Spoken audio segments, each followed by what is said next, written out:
养生风潮带动，刘金贤把父亲的橘子园改种上千棵香椿。我回来新竹县，我才发现到，真正有在大量种植香椿的并不多。中年事业再出发，开始却出师未捷。我在北埔啊，为了采香椿，从很高很高摔下来，把腿都摔断了。拼命的精神，老父亲很心疼。望子成龙，舍弃既有的家业，一路成全。所以当时是你爸爸愿意支持你，是很关键的，对不对？对。阿爸老唔讲嘛嘅，爸爸跟你说什么？爸爸啦讲你啊，种落去了哈，心花落去了哈，莫表得来走哦，走比辛苦哦。他说叫你既然做下去了，不要放弃，对，不要放弃。这是海陆版，所以现在我们说，我们不用切来走，对，不要放弃，对不对？为什么要种香椿呢？刘信贤说，几年前看到一份联合国报告，香椿的抗氧化程度高居蔬菜之冠。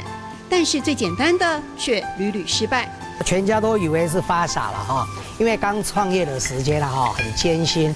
单单我丢掉的水饺好几百斤，既然做这个水饺哈，你没有取得一个品质来源、品质的保证，要稳定，要能够用自然农法，因为我们无毒无害嘛。慢慢学会，一棵香椿树只有几株嫩芽可以入馅。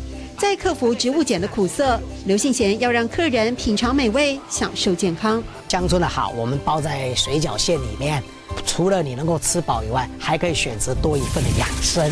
中年失业之后要再创业，光想就知道很不容易。不过从刘信贤的故事让我们知道，现在他的香椿制品呢，曾经有华侨都打算引进美国、加拿大去卖，也证明了他自己所说的：如果你不努力，一下子就放弃，那真的是什么都不会成功了。阿爸老唔讲嘛嘅，唔好俾佢來走。阿爸老唔講嘛嘅，唔好俾佢來走。